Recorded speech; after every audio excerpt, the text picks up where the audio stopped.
네, 여러분 고생하셨습니다. 2024년 세무사 2차 시험이 드디어 끝났네요. 저는 해커스 경영의 정인돈이고요. 우리 이 시간은 이번에 회계학 1부랑 회계학 2부가 매우 어려웠잖아요. 그래서 회계학 1부 재무회계 강평을 좀 할 거고요. 결론부터 얘기하면 최근 4, 5년 동안 가장 어려웠던 것 같아요. 이게 어려운 유형이 보통 뭐 시험 문제 어려운 걸 보면 문제를 많이 내서 어렵게 내는 경우도 있고 아니면 이게 좀 생각을 많이 해야 되는 경우에 어려운 경우가 있고 그다음에 말도 안 되는 지엽적인 거에서 내서 어려운 경우가 있는데 이번 재무회계 같은 경우에는 뭐 많이 내는 게 아니라 생각을 좀 많이 해야 되거나 아니면 처음 보는 유형이 나오는 경우가 있었기 때문에 좀 어려웠을 것 같아요. 그래서 여러분들 뭐 인터넷에서는 허세도 부리고 하시겠지만 제가 볼 때 제가 지금 보시면 이제 배점을 다 써놨거든요. 제가 임의로 배점을 써놨는데 요 배점 기준으로 해서 여러분이 재무회계만 35점 이상이면 재무회계만 원가를 다 틀리진 않았을 테니까 원가도 어느 정도 맞춘다고 생각하면 재무회계만 놓고 보면 재무회계 요 배점 기준으로 35점 이상이면 합격을 기대해도 되지 않을까 이런 생각을 합니다. 허세 부리지 말고요. 그럴 것 같아요. 그렇고요. 그냥 좀 총평을 하자면 늘 얘기하는 거지만 이 산업관리인력공단에서 출제하시는 교수님들 보시면 출제위원들 보면 좀 말씀드리고 싶은 게 이 학생들이 인생을 걸고 공부하는 시험이잖아요. 그쵸?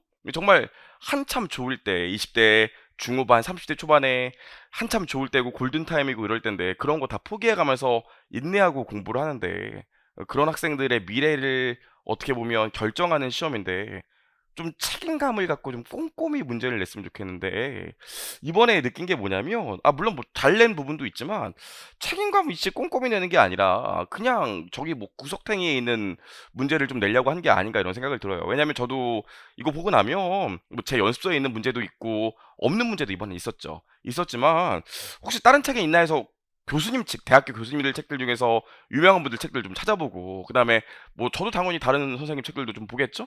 그럼 그 다른 선생님 책들도 좀 보고 그러면 이게 본원에 있거나 아니면은 회계사 책 기준으로 나중에 좀 실력이 쌓으시면 보세요. 이런 문제들 중에서 나온 게 좀 있어갖고 그냥 작정하고 그냥 좀 구석탱이에서 내진 게 아닌가 몇 문제는 이런 생각이 들어요. 뭐 어떤 문제는 또 똑똑하긴 하지만 그런 생각이 좀 듭니다. 그리고 회계사 같은 경우에는 아무래도 전범위를 내잖아요. 전범위를 내고 뭐 올해 회계사 같은 경우에 공매도가 한 문제 나오긴 했지만 전혀 합격의 지적이 없고 여러 문제를 여러 범위에서 내고 문제를 진짜 꼼꼼히 낸다고요. 저 같은 경우에도 재무회계 가리키는 재무회계 강사지만 올해 회계사 2차 문제 보면 어렵지만 이런 말 좀 그렇지만 푸는 맛이 있다고 해야 될까요? 와 진짜 나도 이렇게는 못 내겠다 좀 똑똑하시다 이런 생각이 드는 경우가 많은데 세무사는 사실 그렇지 않은 경우가 많아요. 이거 구석탱이에서 그냥 갖고 왔구만 생각을 안 하고 냈구만 이런 경우들이 좀 많아요.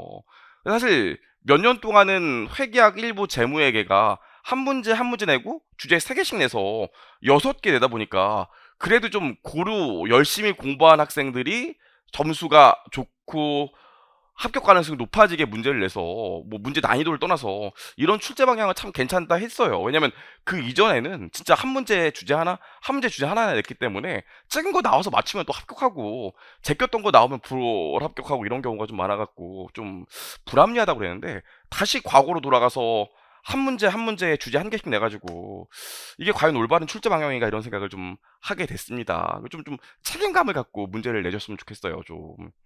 뭐 그렇습니다. 제가 뭐라고요 이런 얘기를 하고요. 아무튼 얘기를 했지만 우리 아시는 분 이미 다 아시겠지만 회계학 일부 재무회계 어려웠고 최근에 한 4, 5년 사이에 가장 어려웠고 회계학 2는 뭐 거의 지옥이었다면서요. 그렇죠?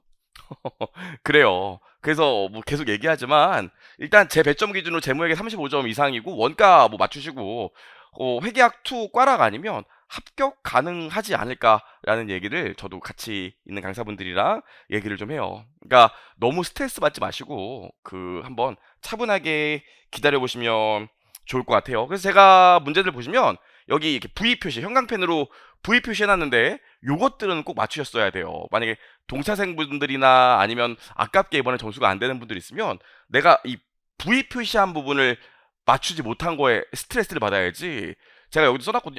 이거는 좀 이런 것들 있거든요. 그런 거 틀린 거에 스트레스를 받으면 안 돼. 다음 또 시험 볼 때도 내가 이 부분을 몰라서 틀렸어. 진짜 커버러지 100%에 이렇게 하시면 안 돼. 물론 저도 이번에 세무사 1차 같은 경우에도 문제가 좀 과하게 나왔잖아요. 그래서 사실 작년까지 객관식 책 400페이지였는데 이번에 새로 나오는 건 700페이지, 800페이지 되거든요. 문제 확 늘렸는데 저도 이번에 이거 출제된 거 보고 저도 강사니까 욕먹으면 안 되니까 재무회계 연습 책 범위를 세무사도 확 늘릴까 생각 중이긴 해요.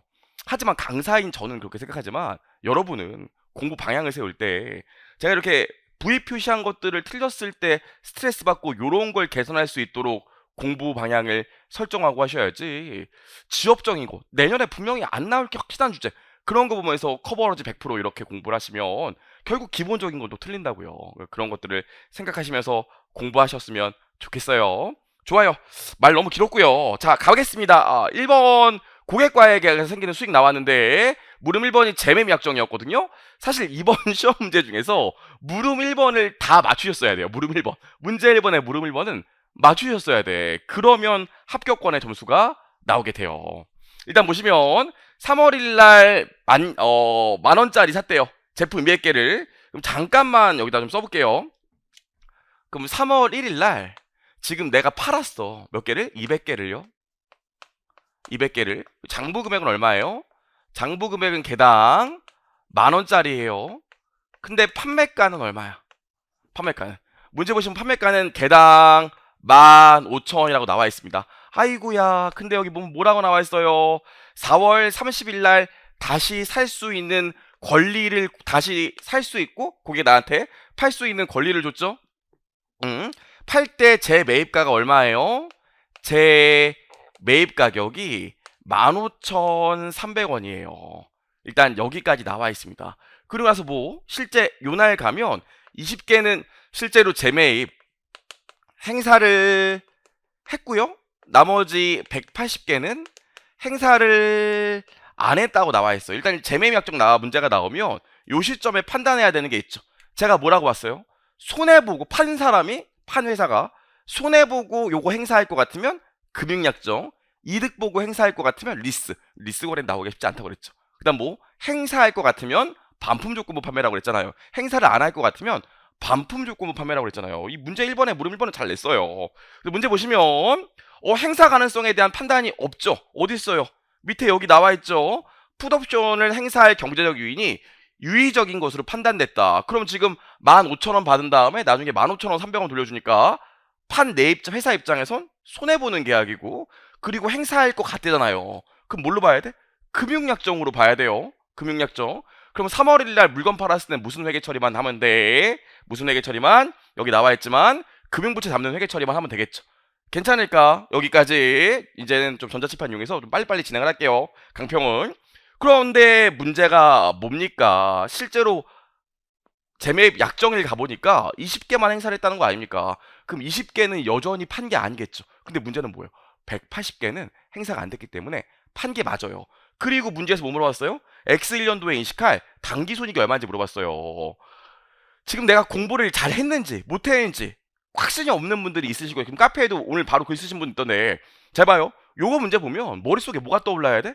분계가 떠오르거나 아니면 행사를 한다고 했다, 행사할 줄 알았는데 행사를 안 하게 되면 어떤 손익 계정들이 머릿속에 뜨는지를 생각해 봐야 돼.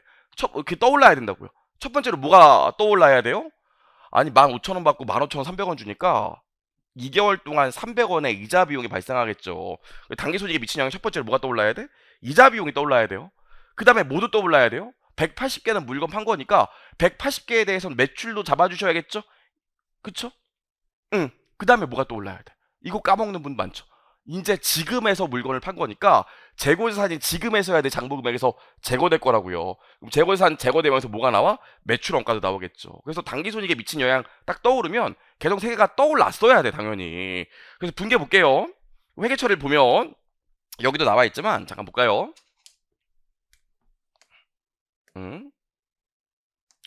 자, 보시면 그럼 3월 1일 날 일단 200개에 대해서 전체 이자 비용은 다 잡아줘야겠죠? 당연히 이자 비용 잡아줘야 돼. 근데 20개는 행사가 됐다면서요. 그럼 미지급 이자 중에서 20개에 해당하는 금액 없어지고, 그 다음에 금융부채도 20개에 해당하는 금액 없어지면서 행사가 됐으니까 돈 나갈 거야. 그럼 당기손익에 미친 영향은 없겠죠. 하지만 180개는 얘도 미지급 이자 없어지고 금융부채 없어지면서 어디로 가야 돼요? 팔린 게 맞으니까 두 개 합한 금액이 다 어디로? 매출로 가야 될 거 아닙니까? 대차 합산해서 구할 거고요. 까먹지 말아야 될 게 매출원가 10,000원 잡고 뭐 200개 팔린 거 아니에요.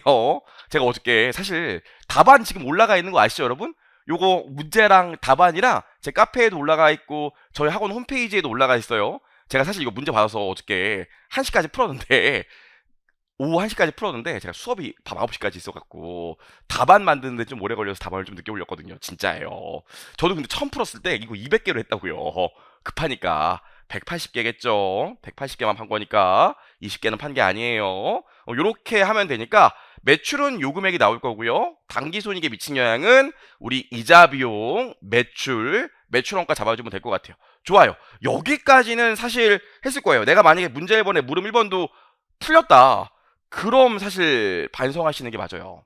문제 1번에 물음 1번을 맞췄어야 되거든요. 물음 1번에 1번은. 그럼 두 번째 보시면 얘는 좀 재밌었는데 경제적 물건을 팔았을 때 풋옵션을 행사할 경제적 유인이 유의적이지 않았대. 그럼 무슨 소리예요? 행사 안 할 것 같다는 거 아닙니까? 행사 안 할 것 같은 뭘로가? 반품 조건부 판매로 가잖아요.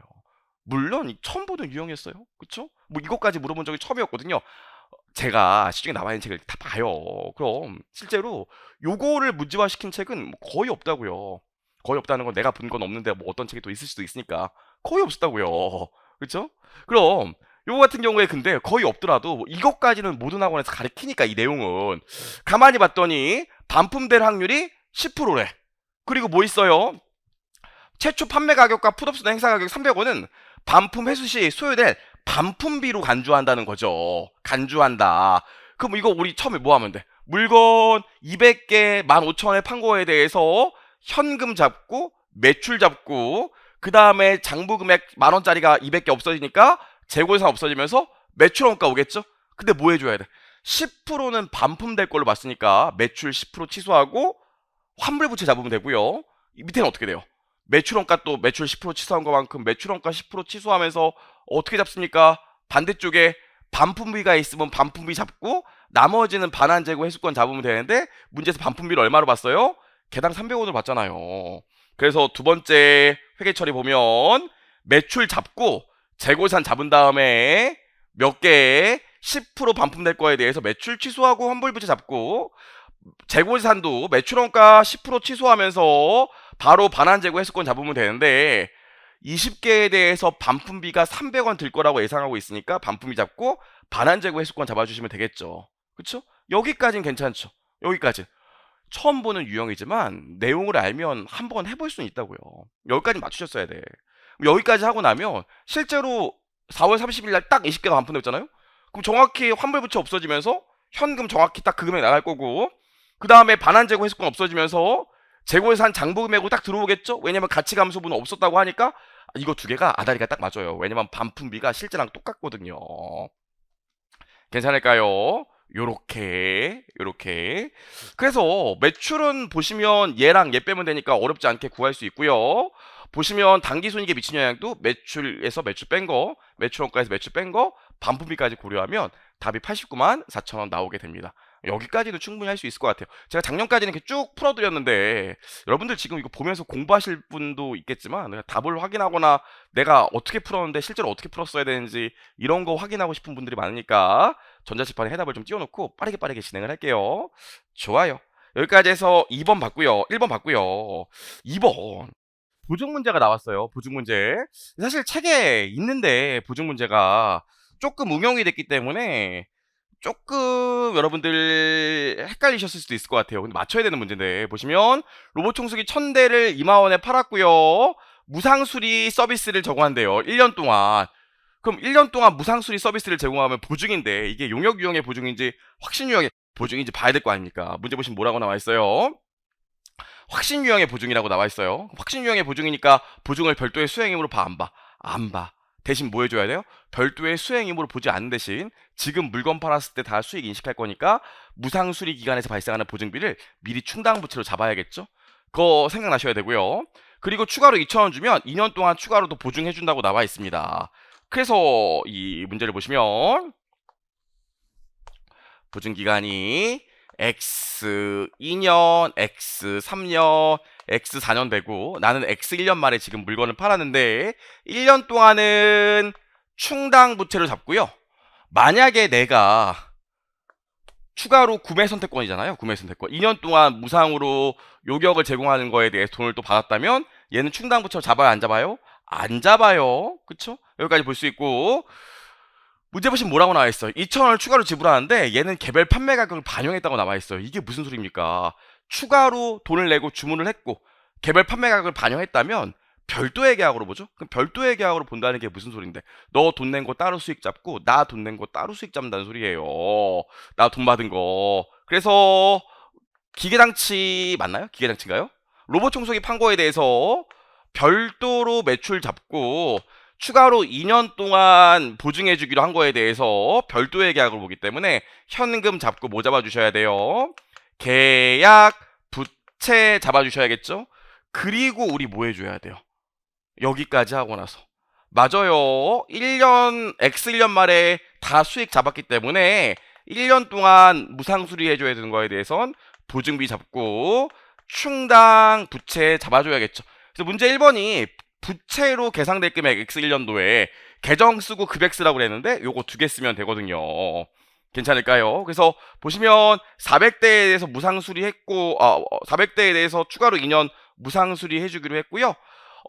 첫 번째 연도에 예상되는 보증 비용 50만 원, 요거 충당 부채로 갖고 두 번째 연도 70만 원은 뭐 잡아주면 되냐면 문제 보시면 보증 용역에 대해서는 기간에 걸쳐 수익을 인식하고 발생 원가를 기준으로 수행 의무를 이행한대요. 그럼 이 얘기 왜 준 겁니까? 이 얘기 이거랑 요거랑 이용해서 진행률 산중에서 이 2년 무상 수리에 대해서 잡은 계약 부채를 수익으로 배분해 주라는 뜻이죠.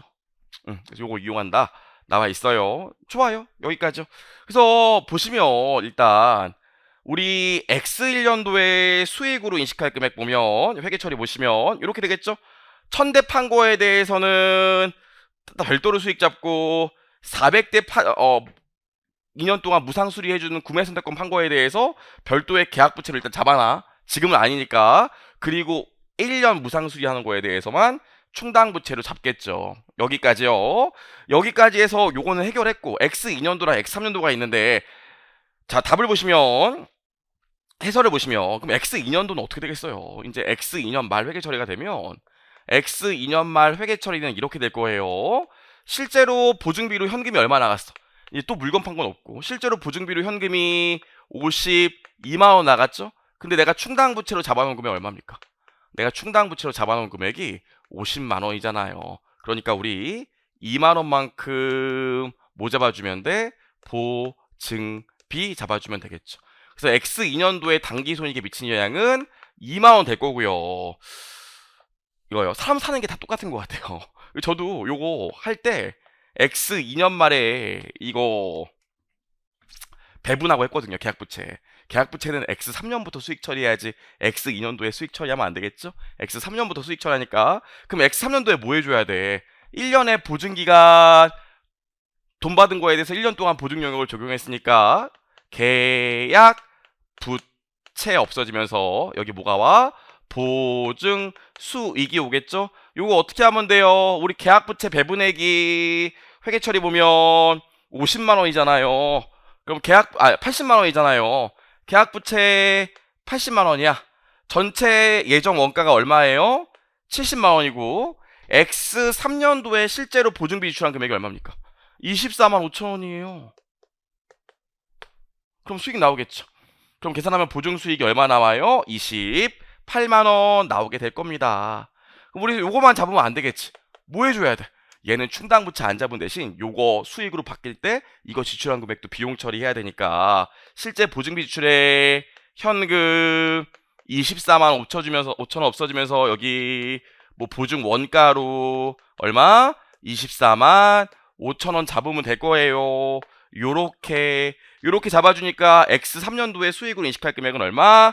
3만 5천 원 맞추셨어야 돼. 그래서 2만 원, 3만 5천 원 받고요. 밑에 회계 처리 있으니까 보시고 받고요. 3번 보세요. 이번은 제가 꼭 맞춰야 되는 문제로는 해결해 놓지 않았죠. 그쵸? 사실 2번 같은 경우에도 요건 맞추셨어야죠. 요거는 맞추셨어야죠. 요거는 마음이 싱쿵싱쿵 했어도. 근데 사실 2번도 맞춰야 되는 문제긴 해요. 그쵸? 자, 여기까지 봤고요. 보시면 위 자료 조건을 볼 때 추가 지불 금액에 대당 2만원에 2천원의 보증기간 재결하기로 했는데 뭐라고 나와 있어요? 개별 판매額을 반영하지 않았대요. 그럼 개별 판매額을 반영하지 않았다는 게 무슨 소리예요? 얘는 별도의 수행임으로 보지 않는다는 소리예요. 그럼 별도의 수행임으로 보지 않으면 어떻게 된대? 로봇 청소기 판 거랑 구매 선택권 판 거랑 합쳐서 거래 가격을 배분해 주라는 뜻이에요. 괜찮을까요? 그래서 실제로 얘는 아까는 별도의 계약일 때는 개별 판매가격을 반영해서 별도의 계약일 때는 이렇게 회계 처리가 되는데 이제는 어떻게 해야 돼? 현금 합쳐서 매출이랑 계약 부채를 안분해줘야겠죠? 그쵸? 몇 대에 대해서 400대에 대해서는 400대는 이거 팔았다면서요.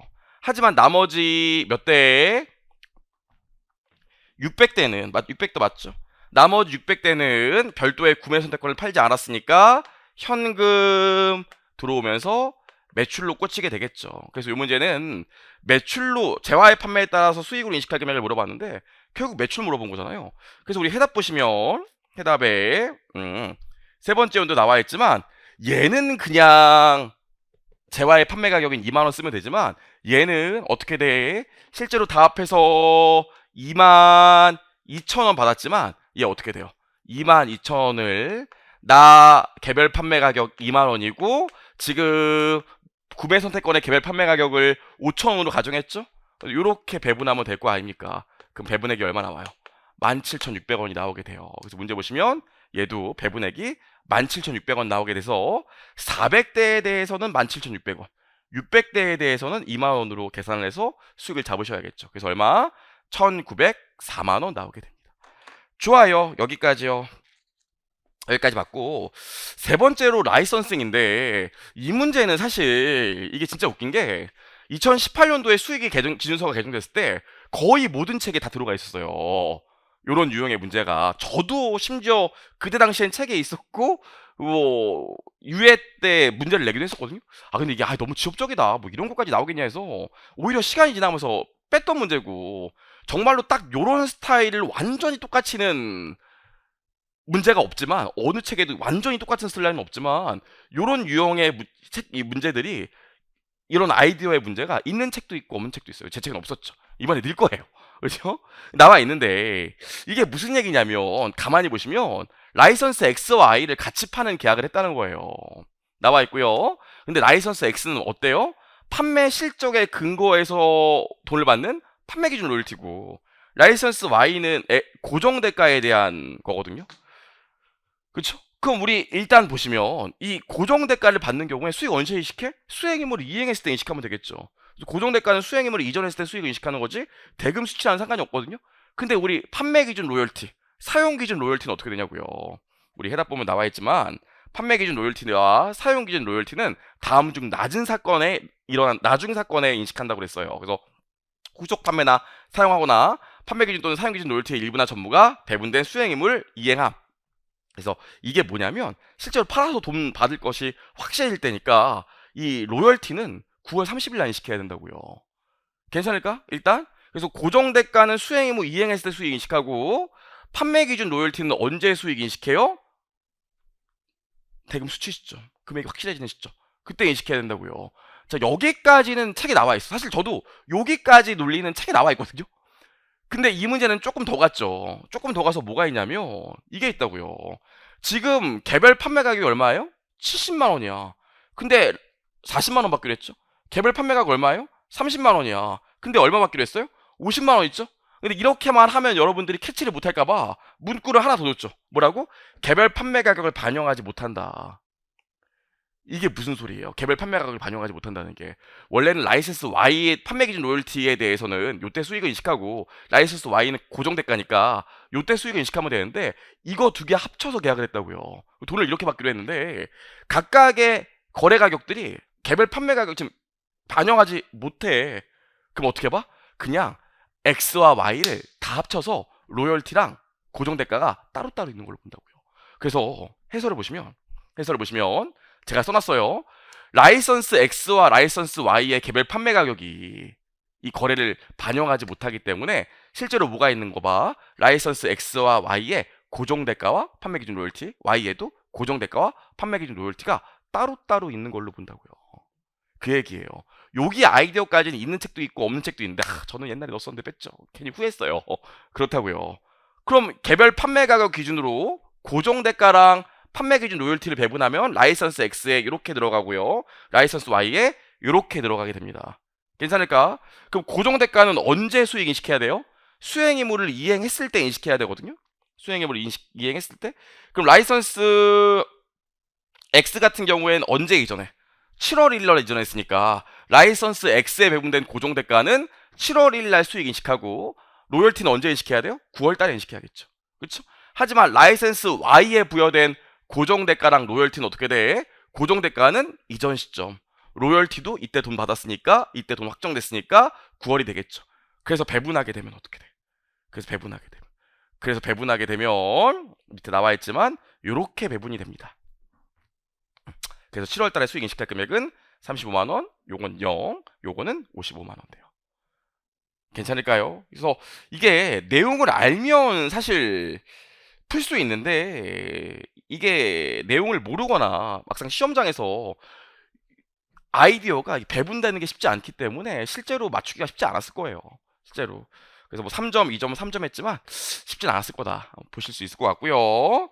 넘겨보시면 그래서 수익 끝났고요. 넘겨보시면 이번 주식기준 보상거래가 나와 있는데 제가 깜짝 놀란 게 아니 무슨 주식기준 보상거래 이렇게 많이 내냐고요. 그래도 적어도 이렇게 회계학 2 같은 경우에는 너무 뭐 심하게 문제를 냈고 회계학 1 같은 경우에는 아니 주식기준 보상거래 이거를 실무에서 세무사 하시는 분이 그렇게 많이 다루지도 않는데 뭘 저 구석탱이에 있는 것까지 다 다루고 해서 이렇게 문제를 내는지 모르겠어요. 일단 문제 보시면 문제 이번에 물음 1번 보시면 내재가치 문제가 나왔고 진짜 이건 다 맞추셔야 돼.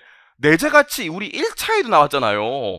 이건 다 맞추셨어야 돼. 그래서 보시면 100명한테 4년간 근무 용역을 제공했고요. 100개씩 줬고요. 그럼 이거 보자마자 머릿속에 뭐 떠올라야 돼? 요 표 떠올라야죠. 그래서 내재가치, 인원, 부여, 가득기간, BS에 들어갈 주식선택권, 주식보상표 표 만들 수 있어야 되고 그래서 연도별로 내재가치를 보면 X 1년 만에 내재가치 100원, X 2년 말에는 150원. 왜냐면 행사 가격이 1000원이니까 180원, 200원, 230원 나와 있고요. 문제 보시면 예상되는 퇴사 인원도 이렇게 해서 15명, 이렇게 해서 21명이 아니죠. 16명이죠. 16명, 요렇게 해서 18명. 또 찜찜하네요. 고치죠. 이거 왜 21명으로 돼 있을까? 얍. 네. 고치면 요거 16명이 되겠죠. 아유 깜짝이야. 네, 이렇게 16명 이렇게 계산해서 18명 그리고 X 4년도에는 가득 기간이 종료되니까 실제 퇴사 인원 이렇게 계산해서 20명 나올 겁니다. 그리고 나서 문제에서 X 3년도에 인식할 비용이랑 X 3년 말에 주선권 물어봤어요. 3점 3점. 너무 쉽죠. 그냥 넣으면 되니까. 그래서 X 3년까지만 구하면 되는데 X 4년까지 한번 채워봤고요. 아까 읽었던 숫자들 넣어주게 되면 X 3년 만에 주식 선택권은 요 금액이 나오고 X 3년도의 주식 보상 비용은 요 금액이 나오게 되겠죠. 틀릴 수 없고요. 여기까지. 그럼 일단 봐봐. 여기다 그림 그려보면 X 4년까지 가면 X 4년도 말에 내재 가치는 얼마 나왔어요? 200원이었죠? 인원 몇 명 남았어요? 80명 남았죠? 100개니까 총 몇 개? 8,000개 있었어요. 그래서 X 4년 말까지는 이만큼 주식 보상 비용으로 잡고 주식 선택권 잡아놨을 거 아닙니까? 이런 상태에서 문제를 보면 X 4년 말에 2,000개를 행사했대요. 그럼 X 4년 말에 여기까지 하고 2,000개를 행사했으니까 몇 개 남아있겠어요? 6,000개가 남아있는 상태겠죠. X 5년 말에는. 그리고 X 5년 말에 3,000개를 행사했대. 그럼 행사하기 전에 뭐는 해줘야 돼요? 평가는 해줘야 돼. 그럼 X 5년 말에 주식 선택권의 내재가치 얼마입니까? 230원이잖아요. 그럼 이만큼 추가로 주식 선택권 평가해주고 주식 보상 비용 잡아줘야겠죠? 그래서 회계 처리 바로 볼게요. 회계 처리 바로 보시면 그래서 요 면적에 해당하는 금액 30원에 6,000원에서 18만원만큼 주식 보상 비용 주식 선택권 잡아. 여기까지 회계 처리하면 주식 선택권이 개당 얼마짜리가 됐어요? 230원짜리가 됐다고요. 그리고 행사한다면서요. 그럼 230원짜리 주식 선택권 3,000개 행사하고요. 괜찮을까요? 이 3,000개 행사하면서 행사 가격 얼마? 1,000원씩 들어오고요. 자본금 어떻게 돼? 문제 보시면 액면 금액이 한 주당 500원이라고 했으니까 3,000개 곱하기 500원 오겠죠? 그럼 대차 맞추면 주발초 구할 수 있겠죠. 이거는 사실 우리 1차에 나왔던 거기 때문에 틀리면 안 돼. 그래서 요 금액 되고요. 주발초 증가액은 요 금액 되겠죠. 틀리면 안 돼. 여금액 요거는 맞추셔야 되는 문제예요. 여기까지 봤고요.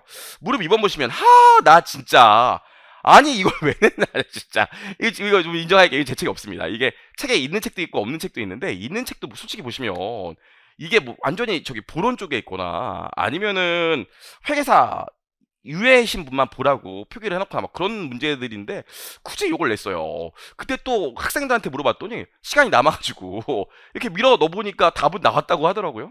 똑똑해요. 자 보시면 종업원 100명한테 4년 동안 근무할 조건으로 1인당 40개씩 주식 선택권을 주가 차익 보상권을 보유했대요. 현금 결정 얘기하는 거거든요. 그래서 공정가치는 1,000원, 1,200원이 나와 있고요. X1년 말 기준으로 기존 주주의 주가 차익 보상권을 모두 취소하고 당일 현재 재직 중인 종업원 100명한테 2년 동안 더 근무하는 조건으로 가득 기간이 안 바뀌었죠. 원래 4년이고 2년 지났는데 2년만 더 근무하라고 하고 주식 선택권을 줬다는 거죠. 그래서 얘는 현금 결정이 중간에 주식 선택권으로 바뀐 경우에요. 그럼 당연히 주식 선택권일 때랑 현금 결정일 때랑 공정 가치가 다르겠죠. 같은 시점이라고 해도 뭐 나와 있어요. 이렇게 뭐 블라블라 나와 있을 때 물어봤는데 X2년도 주식 보상 비용이랑 X1년 말에 주식 선택권 제가 여기 갖고 왔어요. 보시면 그래서 현금 결정에서 주식 결정으로 바뀌게 되면 일단 변경일까지 현금 결정 일단 평가는 해. 평가하고 나서 변경일 날 부채 없앤다고요. 그리고 나서 뭐 해줍니까? 조건 변경일에 이제 주식 선택권 공정가치 측정해서 재측정해. 둘 다 재측정해서 바깥 낀다고요. 당연히 두 개 공정가치 차이 때문에 대차가 안 맞아요. 그럼 어디 반영한다고? 당기손익에 반영한다. 요 내용이 다예요. 요 내용이. 그래서 요거 문제 보시고 표 그려보시면 X1년 말에 공정가치 주가차익 보상권 1,000원이었고 퇴사한 인원 없어서 100명이었고 40개 주고 4년 중에 1년 지나서 주가차익 보상권 1,000원 주식 보상 비용 100만원? 100만원 잡으면 되고요. X2년 말에 현금 결정에서 주식 결정으로 바꾸기 전에 공정가치가 1,100원 100명 40명 4분의 2년이니까 어떻게 4년 중에 2년 지났으니까 주가차익 보상권 220만원 돼야 돼. 그럼 추가로 주식 보상 비용 120만원 일단 잡아줘야 된다고요. 그래서 X2년 말에 주식 보상 비용 추가로 120만원 잡아줘야 돼. 그리고 나서 현금 결정에서 주식 선택권으로 바뀌게 되면 주식 결정 주식 선택권으로 바뀌게 되면 여기 1,150원 변경일날 공정가치 100명 40명 가득 기간 변동 없으니까 4분의 2 이렇게 계산하면 주식 선택권이 230만원 된다고요. 그럼 이거에서 이제 이거로 바뀌어야 되는 거 아닙니까? 그래서 회계 처리 보면 어때요? 이 잡아놨던 미지급 비용 220만원 없어지고 주식 선택권 새로 오는 게 230만원이야. 대차가 안 맞지? 그거만큼 뭐 변경 손실로 요 금액을 단기 손익에 반영한다고요. 그럼 문제에서 X2년도에 인식할 비용의 합계는 요 금액과 요 금액이 되고요. 주식 선택권 잔액은 요 금액이 되겠죠.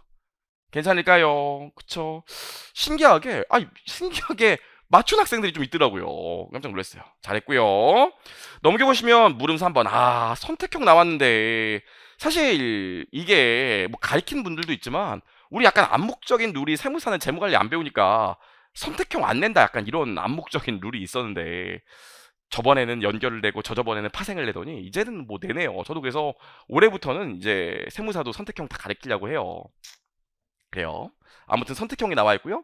문제 보시면 종업원 A에게 한 명한테 너 결정을 하는 거죠. 너 90주에 해당하는 돈을 받을래? 아니면 120주의 주식을 받을래? 결정해 이랬다고요. 그쵸? 종업원이 선택할 수 있어요.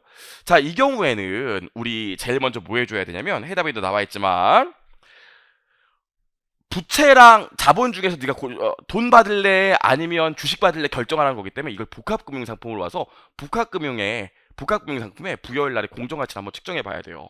그럼 주식 현금으로 받으면 부여일날 주가가 1,000원이니까 9만원 주는 거고 주식을 받으면 이 문제 보시면 주식 120주를 줄 때 공정가치가 부여일날 950원이라고 나와 있으니까 그 120주에 950원 하면 11만 4천원이에요. 둘 중에 큰 금액을 복합금융상품의 공정가치로 봐요. 그럼 부채 요소가 9만원 있으니까 자본 요소는 얼마로 봐? 24,000원으로 보고 자본 요소는 부여일 날 공정 가치를 결정하고 나면 안 바꾸잖아. 그래서 자본 요소로 24,000원 있는 거기 때문에 얘를 가득 기간인 3년 동안 계속 주식 보상 비용 인식하고 주식 선택권 인식하면 돼요. 그래서 24,000원 3년으로 나눠서 주식 선택권, 주식 보상 비용, 주식 선택권, 주식 보상 비용 인식하죠. 그럼 나머지는 어떻게 돼? 현금 결정이 되는 거 아닙니까? 부채가 되는 거기 때문에 얘는 뭐 해줘야 돼? 매기말 공정가치 평가를 계속 한다고요. 그래서 기말에 1,020원을 기준으로 주가차익 보상권 현금 결정에 대해서 부채 잡고 기말에 X 2년 말에 1,050원 됐으면 요거 기준으로 계산하고 X 3년도에 요거 됐으면 요거 기준으로 계산해야 된다고요. 그래서 그 다음 페이지 해답을 보시면 실제로 이 미지급 비용은 기말에 공정가치가 바뀔 때마다 다시 재평가해서 계산을 해줍니다. 여기까지는 할 수 있을 것 같고요. 그리고 나서 문제에서 뭐 물어봤어요? 여기까지만 물어봐도 충분할 것 같은데 여기까지 물어봤죠? 실제로 뭘 주기로 했대요? 주식을 발행해 주기로 했대요. 그럼 주식을 발행해 주기로 한 경우엔 미지급 비용 부채에 잡아놨던 거 다 없애주고 주식 했던 거 잡아놨던 거 다 없애면서 자본금 주발초를 발행하게 돼요. 그래서 계산하게 되면 주발초는 63,000원이 나오게 됩니다. 아이 참 그래요. 여기까지 봤고요. 넘겨보시면 4번이요. 4번 이거 저희 조교가 타이핑을 잘못했더라고요. 자 이렇게 나와 있어요. 이렇게 중도청산 문제인데 이 문제도 사실은 여러분이 요거까지는 모든 책에 나와 있기 때문에 쉽게 맞추셨을 거예요.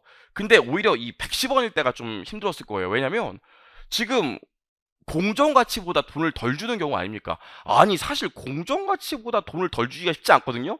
청산한다고 하면 책에 없어. 내가 지금 이거 벌써 시중에 나와 있는 문제 쭉 봤는데 공정가치보다 돈을 덜 주는 경우는 시중에 나와 있는 책 보면 이게 없더라고요. 제 책에도 없고요. 혹시 딴 책에 있나 봤죠. 아 이래요. 그래서 일단 이 문제가 나왔는데 여러분 중도 청산하면 제일 먼저 해야 될 건 뭐야? 이거 지금 용역제 공조권이거든요. 그쵸? 주식 선택권이고 그럼 부여일날 주식 선택권의 공정가치 구하고 나면 일단 안 바꾸지. 그래서 100원을 기준으로 90명 100개 3년 동안 비용 처리해야 되는데 X 2년 만에 중도 청산한다고요. 그럼 중도 청산할 때 이 경우에도 제일 먼저 해줘야 될 게 뭡니까? 자녀 보상원가 즉시 인식해야죠. 그래서 해답 보시면 첫 번째 경우도 두 번째 경우도 자녀 보상원가 60만 원은 인식합니다. 첫 번째 거 인식하고 X 2년 7월 1날 나머지 걸 일시에 다 인식한다고요.